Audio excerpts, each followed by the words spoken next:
Very good. I mean, when you look at Kenya's real estate industry, its contribution to Kenya's GDP is about 5%.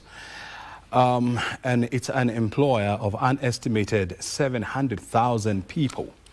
And currently, the government is undertaking one of its biggest infrastructural projects in the name of affordable housing programs. This year alone, about 1,000, almost 2,000 units have been given or constructed to completion, and you still have thousands more, actually almost 10,000 units that are still under construction. We'll still have roads coming up like the Mau Summit, the Rironi Mau Summit Highway, many other projects from Nairobi, Kisumu, Eldoret, Wajir, Kiambu. You have thousands of projects coming up. And the question is this: who should be the one in charge of ensuring that the safety and safety regulations of all these construction sites is adhered to? And that is why you have the National Building Inspectorate. It was created back in 2015 to ensure there is compliance in safety regulations in the built environment. So 10 years later, we still have cases of houses collapsing. So far this year, we have about 6 buildings that have collapsed in Kenya. And so architect Lawrence Gitau is the director of NBI, which is domiciled at the Ministry of Public Works. He's joining me this morning so that he can help us understand what the agency is doing, what the challenge is, and what is the way forward. Thank you very much indeed, architect, for joining us. The year 2025, it has been relatively quieter. I mean, compared to other years, we haven't had a significant number of buildings, collapsing. Is it that because they were never reported, or is it that they never collapsed? And is it that we are now enforcing safety regulations in our built environment? Yes, good morning, O'Brien, and good morning, Kenya. Indeed, we've seen a decrease in the number of buildings collapsing, and this has been through the efforts of the players in the sector, that is the regulators, and specifically the coordination from our office, that is the National Building Inspectorate in the State Department for Public Works, working together with all the other players to sensitize the public. We've also been on air, thanks to KBC, talking to our people, to our Kenyans, asking them to build sustainably, to use professionals, to use registered architects, to use registered contractors and engineers, and also talking to our counties to increase their capacity to review those drawings and to do the inspections when they're on site. But that said, there are also many projects that are not reported, especially the small collapses, the walls collapsing, the excavation pits. Some of them do not get reported. Yes. You've finished carrying your audits for this year. How many buildings did you audit? This year, we do them as per financial year. So say by July, I would want to give the tally by July. We had inspected and audited about 600 buildings. 600 buildings? 600 buildings. From the 1st of July? Yeah, last year. Oh, last year? Yes, to that 2024, you 2024-25 financial year. That is 30th of June 2024 to 1st of July 2025. But you did how many? 600? 600. Yeah. And how many did you do in 2023, 2024? We had done about 1,500. 1,500? Yes. So this is a drop by almost 50%. Yes, we are facing challenges of funding. To move around the country, you need funding. But unfortunately, the State Department at large and the National Building Inspectorate has been seriously underfunded. We are currently talking to Treasury. We've talked to the members of Parliament. We've also talked to the Senate. They've heard our plight. We hope that in the coming year, the budget will be enhanced. But that said, why are you underfunded? Is it that Parliament, the Senate, they don't understand your critical mandate as a national agency? It appears that there are some people somewhere in government who do not understand our mandate, unfortunately. In government or in Parliament? Or... I mean, budget happens in Parliament. It also happens at Treasury. Yes. So you'll find that at Parliament, at some point, we have money. When it goes to Treasury, it's not there sometimes. From Treasury, we have money. And then when it comes to Parliament, you're not there. Then there's also this thinking that there could be other agencies that are performing the same roles as us. So if they're given up funding, then there's some feeling that maybe we do not need to exist. But as I've told you, we are the state. We are the big brother that is in charge of the whole building. Every other person, every other regulator is in charge of a small part in the building or in the construction industry. So we are the state. We are the government who is in charge of the whole building and in charge of all the other regulators. So we have a critical role on quality assurance that the professionals are doing their job, the regulators are doing their job, the building approvals at the counties, that is the departments for building approvals, are also doing their job. So this role, which is very critical, unfortunately has been underfunded. But that said, is that we've also moved from the sort of inspections we were doing earlier on, that is blanket inspections. We started doing risk profiled inspections. So we talk to the counties, we don't go indiscriminately inspecting, and they highlight to us the areas or the buildings that they would want us to inspect. So the numbers may be low, but the impact of the few buildings that we inspected, because they are a sample of the notorious ones, they give a real good picture of what's happening in the field. Look, when you look at the built environment, I mean, you know, there's various players and regulators. One of them is the Engineers Board of Kenya, which is in charge of regulating engineers. You have the BORACS, or the Board of Architects, Registration of Architects and Quantity Surveyors, yes. BORACS. You also have the National Construction Authority. You have the National Building Inspectorate. You have the county government. Who else do we have there? We have NEMA. We have NEMA, yeah. We have the Water Resource Authority. Yeah, and depending on who you're building, the roads authorities will also come in. Then you have Kenya, you have Kura, yes. You have Kenya Airports Authority. Kenya Airports Authority may also come in. May also come in. So there are a plethora of players in this sector. And there's a feeling that there are so many players, you know, regulating one industry. Do you have the same feeling? Do you share this sentiment? The regulators must be many, because buildings are very complex. And as I've said, you see different professionals are regulated by different regulators. And this is the standard practice across the world. Engineers will not be lumped with architects. Architects will not be together with contractors. So it's okay that there are many regulators and there are many players. But what has been lacking is the coordination of these players. So the inspections, the approvals often are in a silo. So NCA will reject a project or will issue, say, some orders, but the county doesn't know. The county may stop a project, but the National Building Inspectorate doesn't know. NEMA will reject a project, but that is just on there. So you'll find projects where one agency has either disapproved or has given some orders, but since the other agency or regulator doesn't know, then the project will continue to be constructed. And that is where the coordination comes in. That's where the State Department for Public Works and essentially the National Building Inspectorate comes in to ensure that these regulators are in a coordinated environment. And one of the key proposals that is on my desk and soon will be effected is the one-stop shop.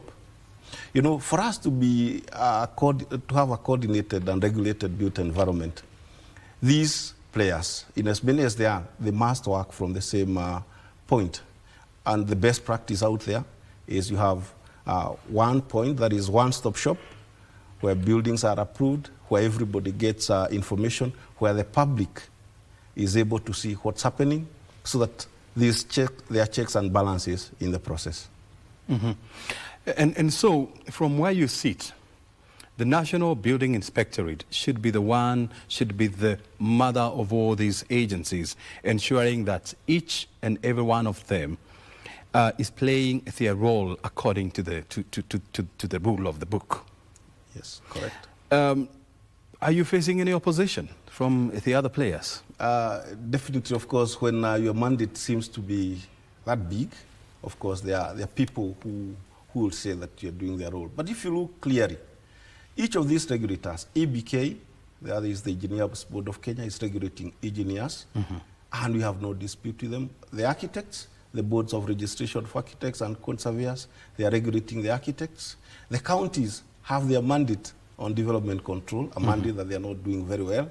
We have NEMA, they have their mandate on environment, Water Resource Authority, they have their own mandate, and all the other agencies have their mandate. National Construction Authority have their mandate, and their mandate is to regulate contractors, register projects and regulate contractors. If you look at the role of the National Building Inspectorate, it's clear that you need government to come and assure the public that there is good work being done by these regulators, by the professionals regulated by the BORACs, by the professionals regulated by EBK, and by the contractors. And, you know, the case for the National Building Inspectorate in 2015 was, then in 2015, BORACs was there, it's very old. EBK has been there. NCA was already established. NEMA was already there. But the buildings were collapsing. So there was need for someone else to come and coordinate these people so that they work together. And this is where we are.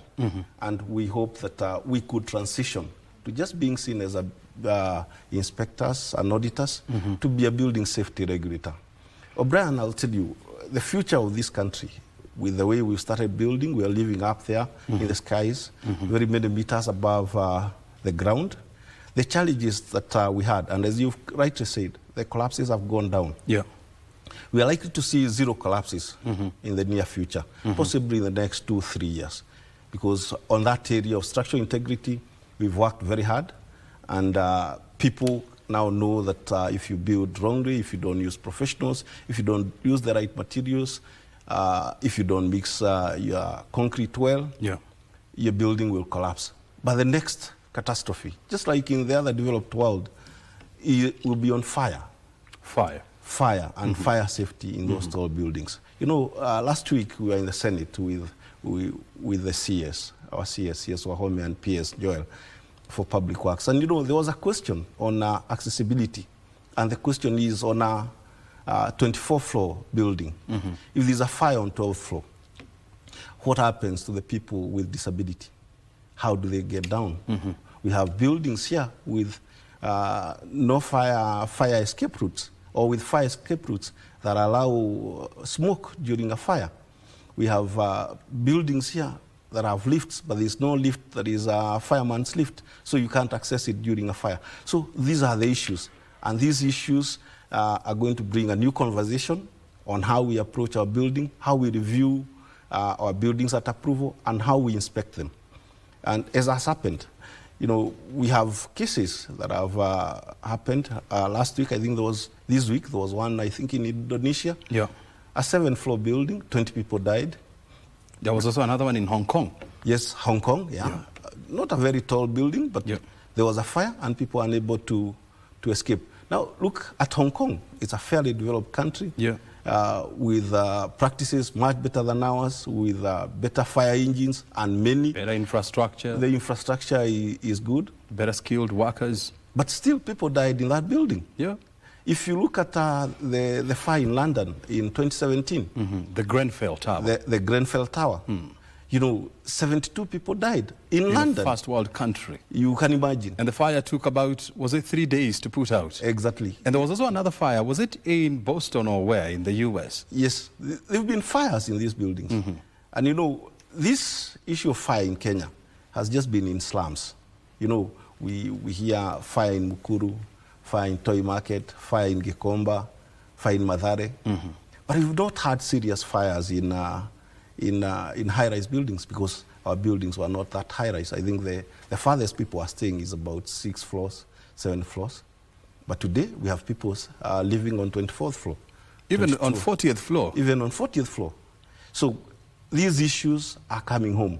And you know, I saw some designs for residential unit that is coming up in Westland, which is going to be about 47 floors, purely residential. Yes. And you know, you imagine you have a 47 floor building where you have multiple dwellings, many people in there, many households. And then you ask, how was this project approved? Was it approved the same way as my 3-bedroom apartment in Kitengela? Was it approved the same way as a 5-story building in somewhere else here in Nairobi? You know, the discussion we are having now with the counties and as part of the multi-sector team is to ensure that these projects are reviewed at planning level, depending on the risk that they pose. In fact, we have a discussion at the State Department for Public Works to redefine what are projects of strategic national importance. You know, a project 40-something floors, a project like the one NSSF wants to do, that's a project of strategic national importance, because if that project fails, the impact to not just the owners and the occupants, to the people nearby, is going to be significant. It's significant, yes.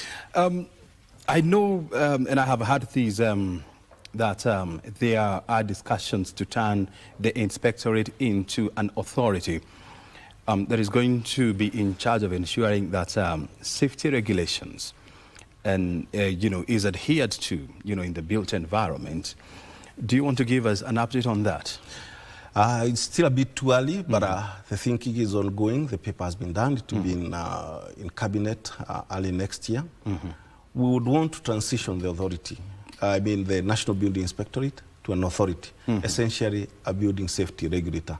And this is because of the gaps that I've told you. One would want the inspectorate, then authority, a safety regulator, to undertake one key function that is not being done by anyone. That is to accredit the county departments that are doing approvals. You know, we get approvals, but you know, as Kenyans, we also know that in those counties, there are no professionals. We have counties with mandates, but no one accredits them. Yeah. So we have counties doing work, collecting approval fees, but they've turned them into, say, revenue streams. You know, this discussion without a big brother, without an authority, will continue to have these counties do the things they're doing. Recently, O'Brien, I was in Kisii.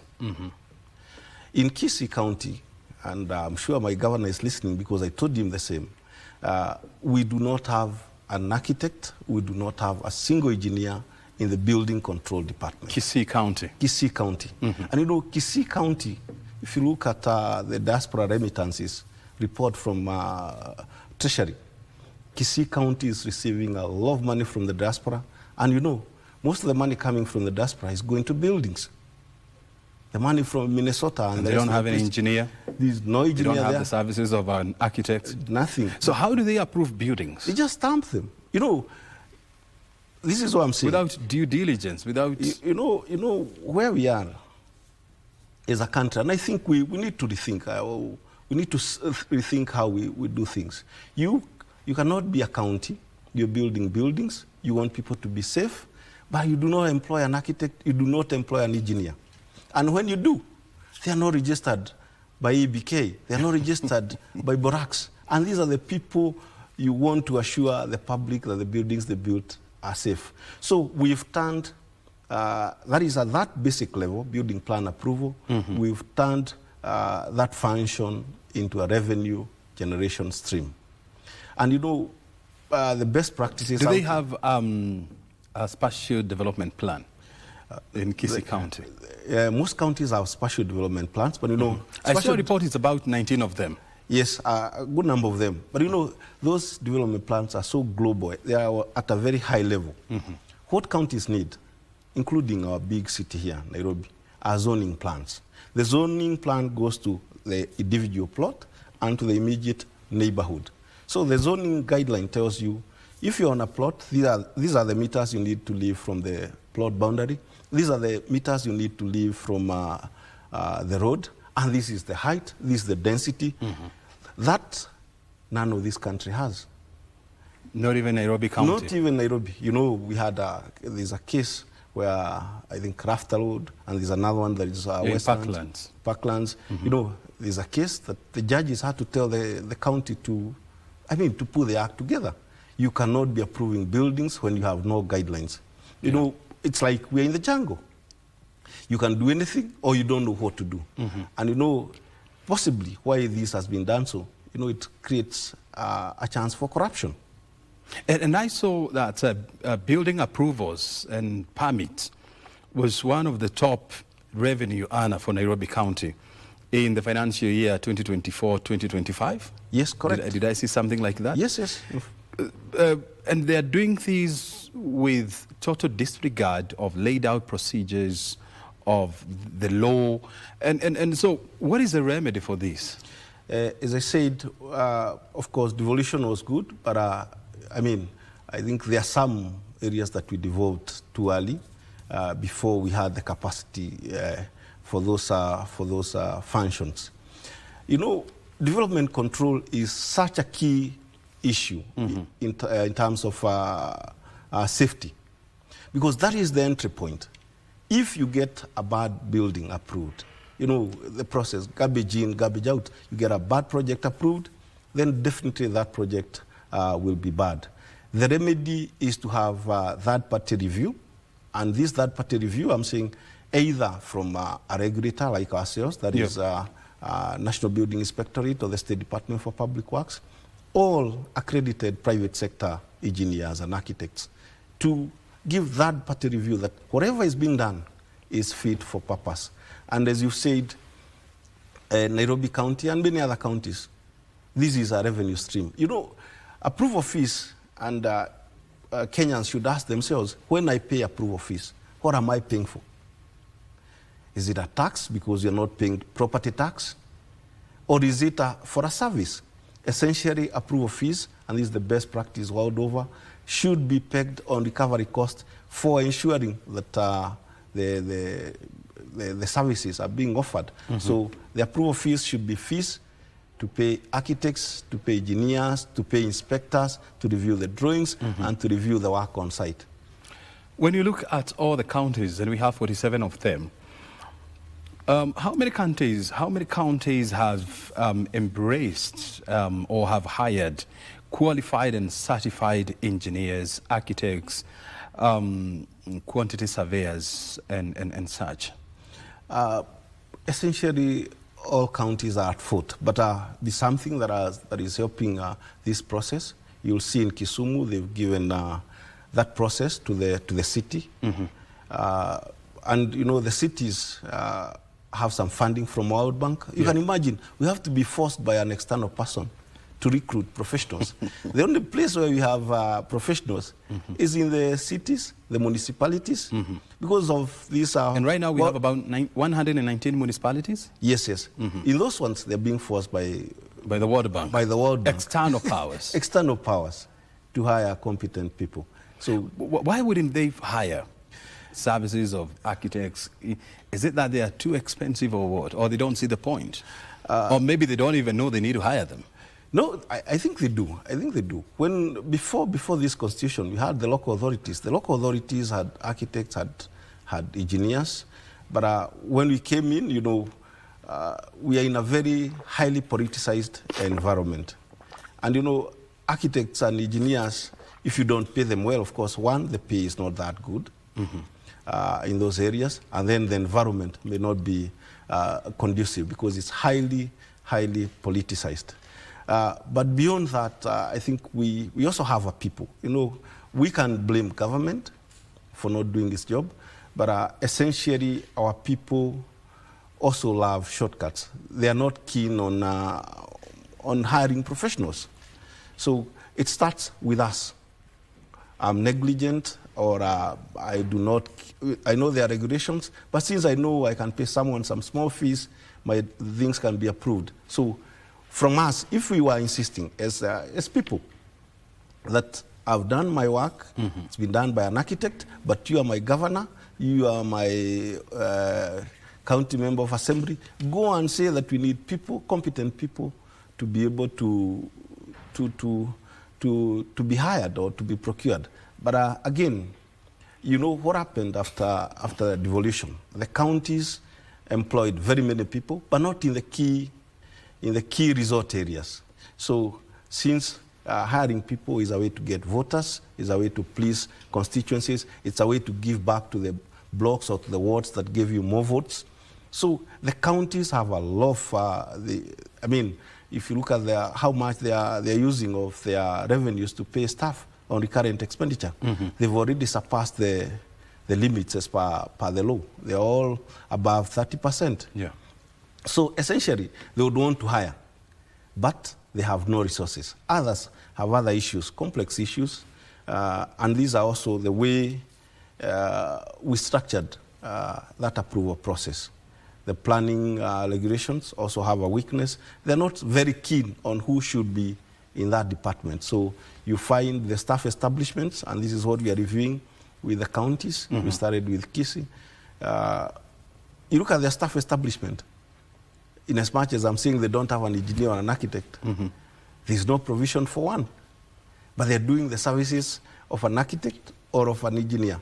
But they have, in their staff establishment, they do not have architects, they do not have engineers. So it's a systemic failure, it's a systemic problem that needs a solution from the system to let people know exactly what needs to be done. You see, when you look at counties and the way they are structured, the county assemblies are supposed to play the role of oversighting the county government. They're supposed to oversight what is happening in that county in terms of hirings, in terms of operations of county affairs and so much. Then you have the governor, who is in charge of ensuring that administratively the county is governed the right way. And then you have CECs, who are like cabinet secretaries or ministers, if you like. So who has failed in ensuring that counties are hiring the right professionals with the right certification and the right qualification? I think the largest responsibility lies with the governor.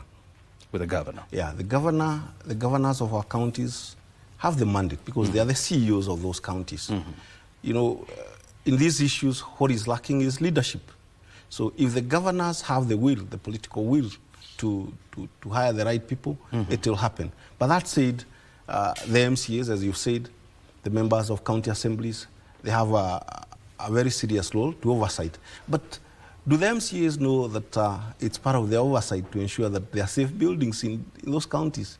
I think their thinking is money, roads, health, but our buildings, no one sees, you know, we've been so accustomed that buildings are just something else. We've not put them at the center. But you know the effect of poorly planned buildings, the effects of collapsing buildings, and as I said, in the near future, unhealthy buildings, will be very serious on people's lives, and it's already happening. Studies have been shown that if a person lives in a building that is bad or in a bad neighborhood, the chances of being delinquent, the chances of getting arrested, spending time in prison are very high. So we must see that having good buildings, having sustainable buildings, having healthy buildings is a serious contributor to having a healthy and a sustainable population. When you look at the counties, is there a county that you'd applaud for somehow sticking to the rules of the game and doing it the right way? Unfortunately, O'Brien, is none. Kisumu is trying. Kisumu is trying. Kisumu is trying. They're trying in which areas? You know, Kisumu, they have engineers. They have engineers. Yeah, and if you walk to Kisumu, you'll find it's clean, you'll find it's orderly. You'll not see the things you're seeing in Kisii or the things you're seeing here in Nairobi. So Kisumu is very orderly. Mombasa, there's political will, but I think the politics around there and the history do not work in the favor of the county. And of course, being a bit far from Nairobi, and as I said, with the politics, There are issues of barriers to entry for architects and engineers to set shop there. So this political will, but the impact is not there. Nakuru County? Nakuru is bad. Nakuru is bad. Nakuru is bad. You know, Nakuru was doing very well some time back. But now as we speak, Nakuru has had 2 systems of approval. We had an online system that was working. And you know, this thing you get a governor comes in, finds a system, Nakuru, Kiambu, you throw away that system, you get another one. And then halfway through, you submit online, but that's just for submission and invoicing. You still need to get plans, circulate them to all the wards, follow people. You know, you can imagine today people in Nakuru, people in Kiambu are printing documents. Even in Kiambu County? Even in Kiambu. Kiambu had a system. They came, it was stopped, it failed, but I mean... Who implemented the system? The system had been implemented by the previous governor, but when the current governor came... And the previous governor was James Nyoro, Dr. Yes, James Nyoro. Yes, yes. But right now, the system, there's no system. It's manual. It's collapsed. You know, no, they just shelved it. That system cannot collapse. They just shelved it. Or either they did not renew the licenses or get another one. But you can imagine, today, Nairobi is Kiambu is an extension of Nairobi. Yeah. You can imagine the developments there. You've seen the noise on media, on social media, on approvals in Kiambu. I think the CCM lands had to be transferred. But you know, it's because the system is opaque.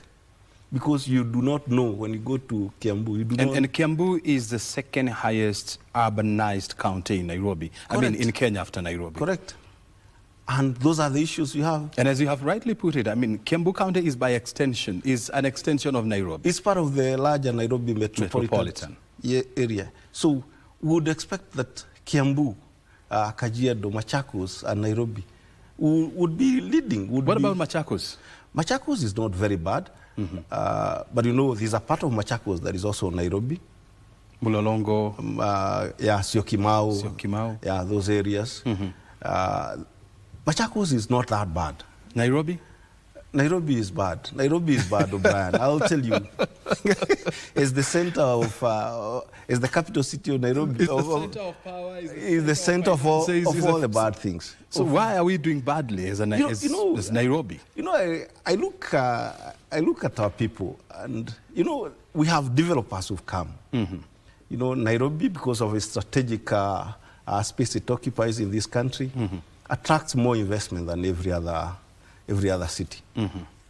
So we have developers in this city, specifically in Nairobi. We have developers, and you can group them. We have developers in Isili, we have developers in South Sea, developers in Westlands, developers in the upper area, Milimani, Kirereshwa, Kilimani, those areas.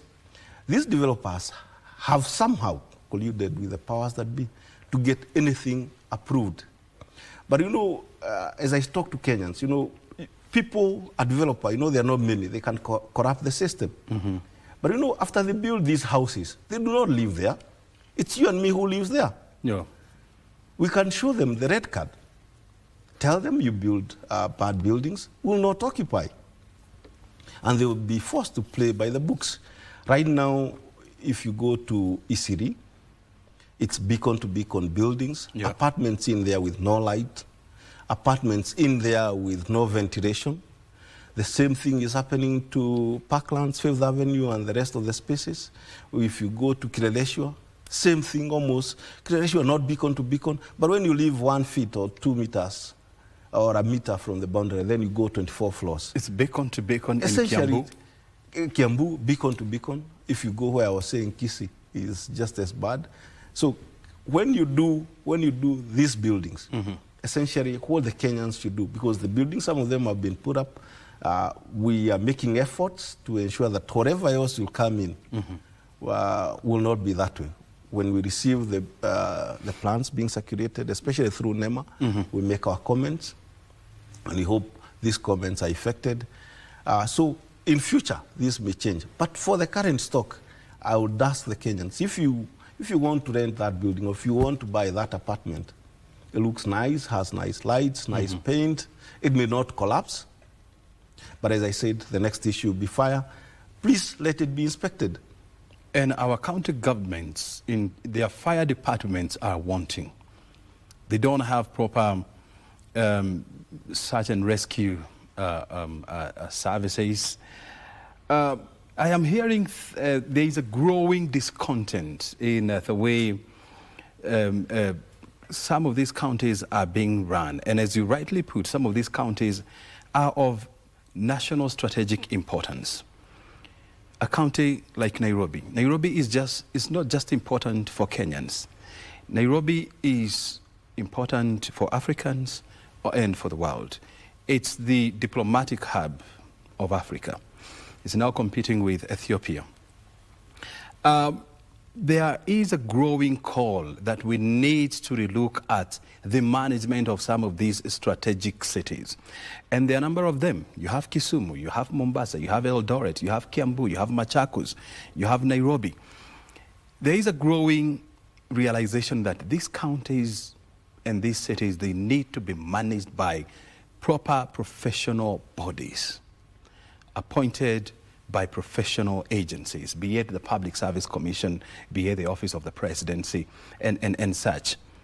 Do you agree with this? I fully agree. You know, these cities or these big urban centers are too important to be left in the hands to politicians. You know, something happened in this country where we think politicians are leaders.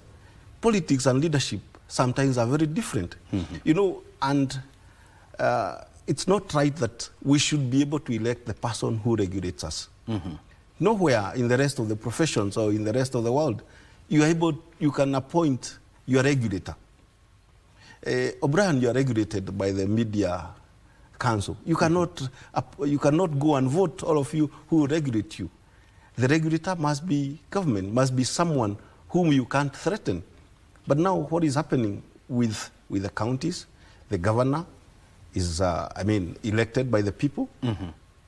So if the people decide to do the things they're doing like now, we decide to build beacon to beacon, we decide to disregard all planning laws, we decide to kill the neighborhoods that we found, because you see, when you go and build beacon to beacon, essentially you make that sector of the economy die or decay, and you undervalue those properties. So when you have a people, and these are businessmen, and a good number of them with very deep pockets, they may be able to buy the system for some time.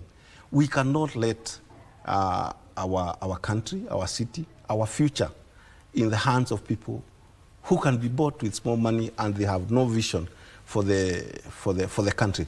Let me ask you, Brian, you've traveled through the expressway towards the airport. If you look to this side, there are apartments that are rising next to an airport. Yeah. Next to Wilson Airport. Who approved them? Of course, does the person care? Go to Isili, we have an airbase there. We have apartments rising up there. Go to Embakasi, just next to JKIA. I mean, there are apartments there with complete disregard for safety. But we are letting them go.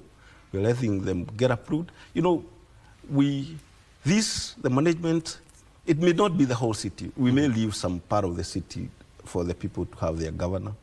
You know, even in the good book, you know, sometimes the Israelites, after they came from Egypt, they asked for a king, even when they had God, but they were given. We may give them some chance to have some leader, but for certain key areas or certain key socio activities.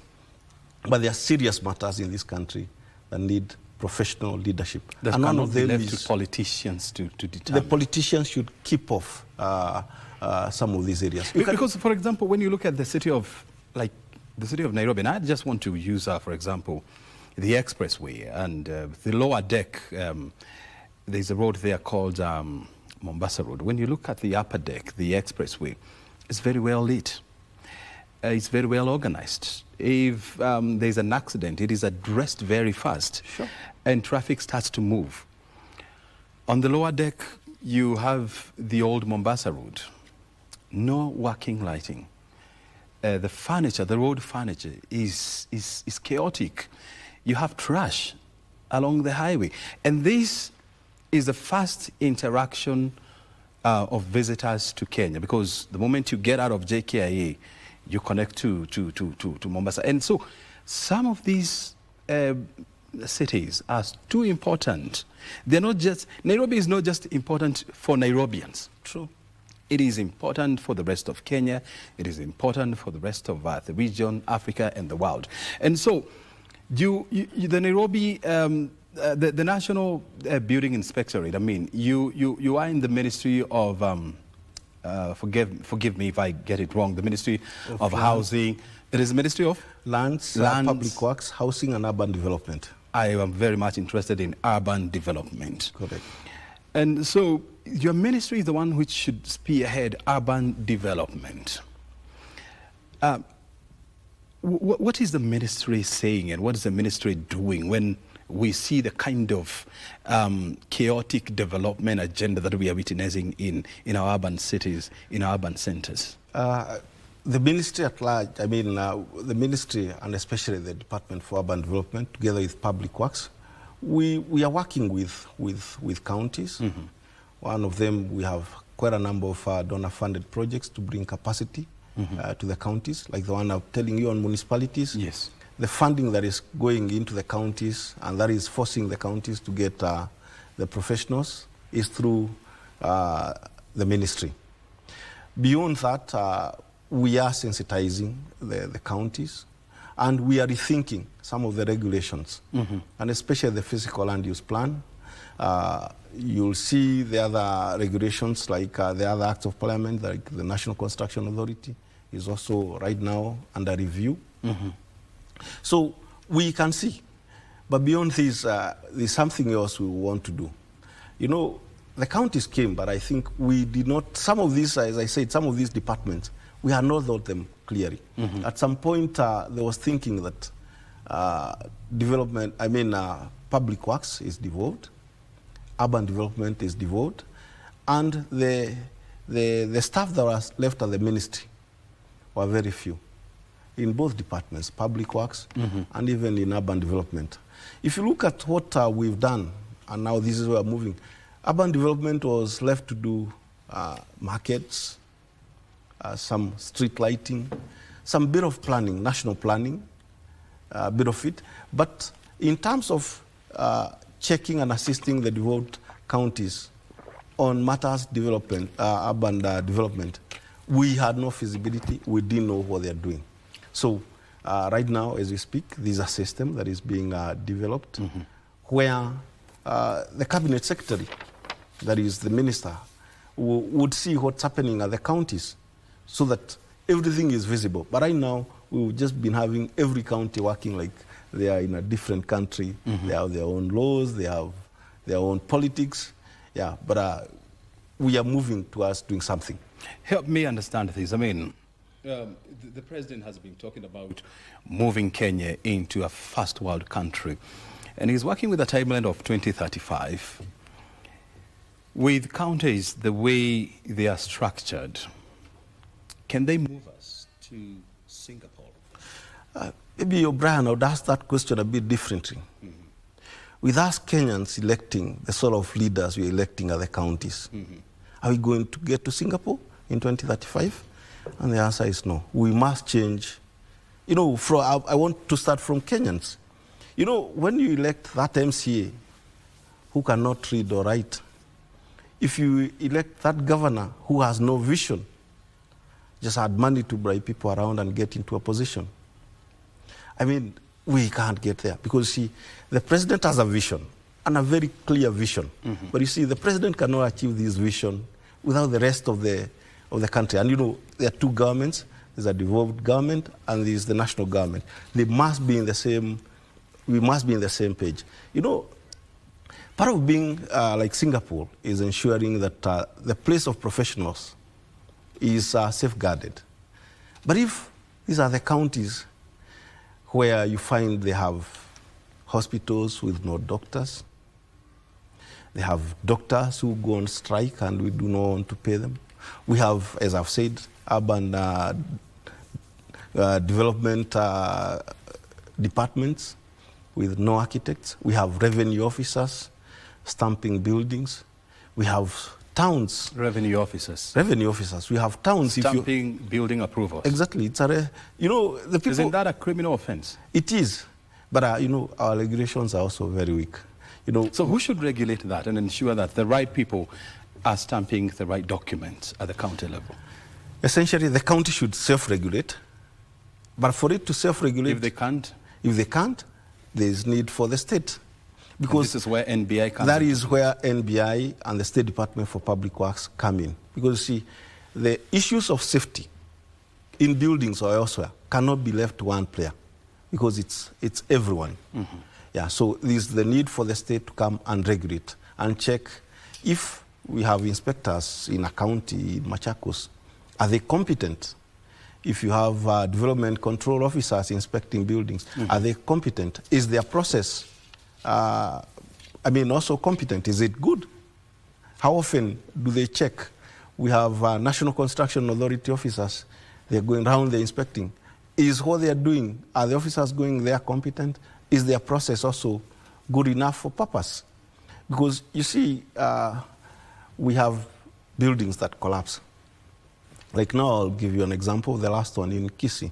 When we went to Kisii, we had gone to do two things. One of them was to check on a 5-story building that had collapsed at the beginning of last month mm-hmm. in Nyankonga area. Mm-hmm. That building had approved drawings. By the county government? By the county government. Mm-hmm. That building had, the project had been registered by NCA. It had a NEMA license. And supposedly, the engineer was passing on that site. But if you just go and see the quality of work that had been done there, you want to ask, yes, there were stamps, yes, there were approvals, yes, there were inspections, but were they effective? You know, and this is where, as I said, the national regulator or the state comes in to ensure, yes, you went to site, yes, you inspected, but did you inspect anything? Did it add value? And you know, there's something else that has been happening in this country. You know, people, you see, they are players, they are risk owners in projects. Mm-hmm. There's the developer who puts in the money. If it comes down, he loses the money. There's the architect who should take an insurance. There's the engineer, must be registered by the board, takes an insurance. There's the contractor who should also take an insurance. But these are a county approving authority. You know, like now, question is, a building collapsed in Mombasa, a building collapsed in Kisii. It was approved. Is there any law that says the approving officer should be held accountable? Unfortunately, our regulations are weak. Mm-hmm. They're very weak, especially in that area, that approval, even if they review, is just a stamp.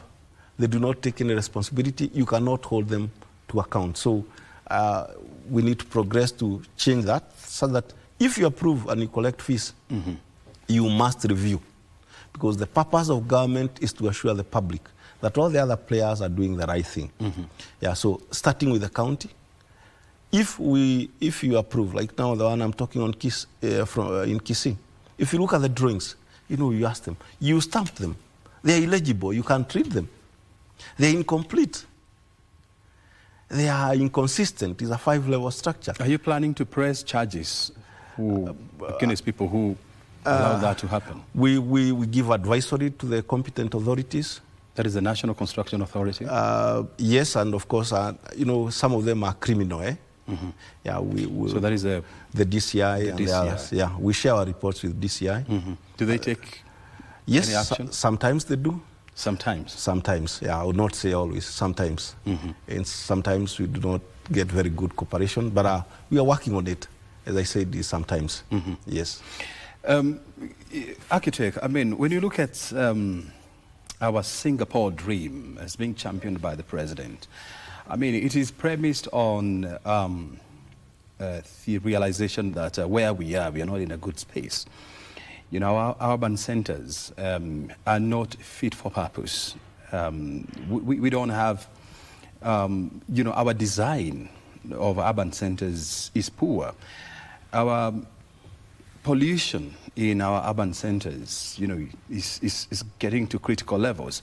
And so there is a need to put our house in order. As NBI, how should you be empowered to be at the forefront of helping the president achieve the Singapore dream through urban planning? Thank you, Brian. And I hope, I'm sure the president will be listening to me. Oh, mine. Yes. This is one of his favorite channels.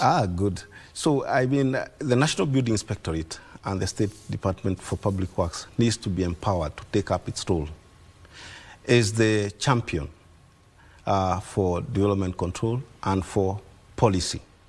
Essentially, the State Department for Public Works plays a very pivotal role in achieving that dream of being transitioning into a developed country in the near future. And this can only happen if the State Department is well resourced.